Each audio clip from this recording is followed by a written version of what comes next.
Hello humans, I'm Tech Decryptor. Hard disk drive. Ever heard of it? Its abbreviation might help. The HDD. You might have come across this term while dealing with some computer stuff, like buying more storage or comparing the HDD with the SSD.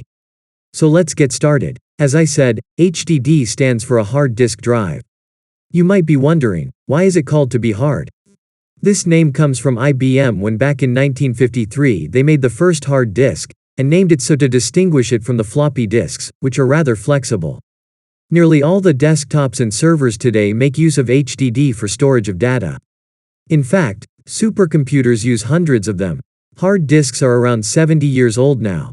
The first ones used to have around 5 megabytes of storage, whereas nowadays we have the HDDs which can store up to 14 terabytes. Isn't the fact that the digital storage capacity grew at this rate amazing? A hard disk works similar to a cassette tape. Both use the same magnetic record technique to record or store data. In a hard disk, the magnetic recording material is layered onto a high-precision aluminum alloy or a glass disc. This disc is called platter. The platter is then polished to give a clear mirror-like finish.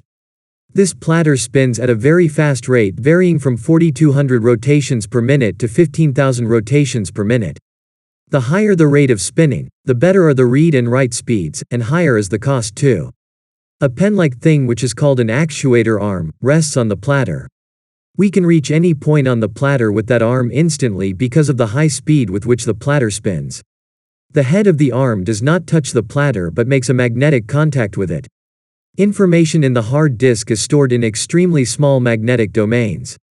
The data is stored in the form of small files, which is a collection of several bytes. Nowadays we can easily find a hard disk which can store about 500 gigabyte to 1000 gigabytes. When a program running on the computer requires a particular file, the hard disk retrieves its files and sends them to the CPU. Now we will see what are the components and how the electronic board of hard disk works. Caution. Do not try to open your hard disk to see what's inside because it may spoil it and make unusable. The electronic board is sealed inside an aluminum box. Electronics controls the read and write mechanism, whereas the motor spins the platter. The electronics' main function is to convert the information in bytes into magnetic domains, while storing and converting the magnetic domains back into files when the user wants to use it. Underneath the electronic board here is a vent hole to equalize the internal and external pressure. In order to store more information, even an ordinary hard disk has more than one platter. Most of them have 3 to 4 placed one above the other. So there are multiple actuator arms too. Look at the images for a better understanding. I think you are curious. Now let's see how the data is actually stored.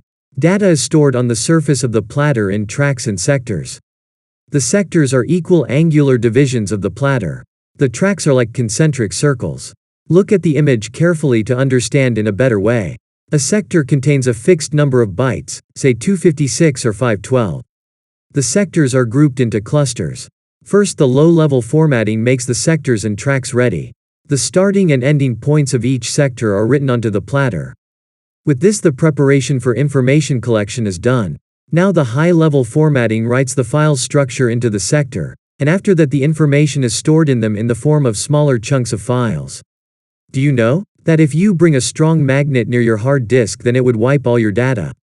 Also, you should keep a backup of your files from the hard disk drive, because HDD does indeed have mechanical parts and can undergo wear and tear after long usage. So it can spoil the data and all your important memories and data may be completely swept.